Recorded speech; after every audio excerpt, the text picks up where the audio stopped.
भगवान शिव ने नंदी को ही अपनी सवारी क्यों चुना, जबकि उनके पास पूरी सृष्टि की सबसे शक्तिशाली शक्तियां मौजूद थीं? आखिर एक साधारण बालक कैसे बन गया महादेव का सबसे करीबी? हजारों साल पहले एक महान ऋषि थे, शिलाद मुनि। उनके पास ज्ञान था, तप था, लेकिन कोई संतान नहीं थी। उन्होंने निश्चय किया, मुझे ऐसा पुत्र चाहिए जो साधारण ना हो, जो मृत्यु से परे हो। इसके लिए उन्होंने वर्षों तक कठोर तपस्या की और अंत में प्रकट हुए भगवान शिव। शिव ने कहा, तुम्हें एक पुत्र मिलेगा जो मेरा अंश होगा। अगले ही दिन यज्ञ के दौरान धरती फटी और एक दिव्य बालक प्रकट हुआ। शिलाद मुनि ने उसे उठाया और नाम रखा नंदी। नंदी बचपन से ही अलग था। जहाँ दूसरे बच्चे खेलते थे, वो ध्यान में लीन रहता था। कम उम्र में ही वेद, शास्त्र, योग सब में पारंगत। लेकिन एक दिन कुछ ऋषि आश्रम आए और उन्होंने नंदी को देखकर कहा, ये बालक अल्पायु है, इसका जीवन बहुत छोटा है। ये सुनकर शिलाद मुनि टूट गए, लेकिन नंदी नहीं डरा। उसने कहा, अगर मृत्यु निश्चित है तो मैं खुद महादेव को प्राप्त करूंगा। और वो निकल पड़ा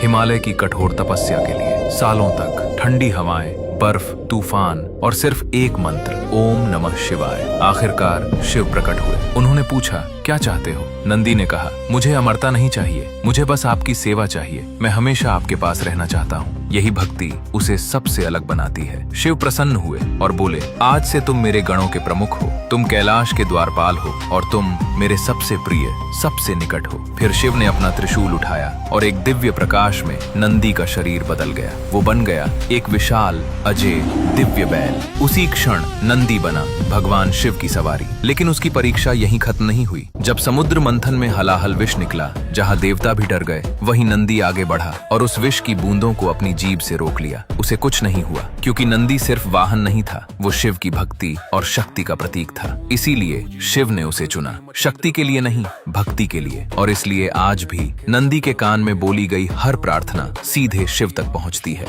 अगर आप भी सच्ची भक्ति की ताकत मानते हैं तो कमेंट में लिखो, जय नंदी।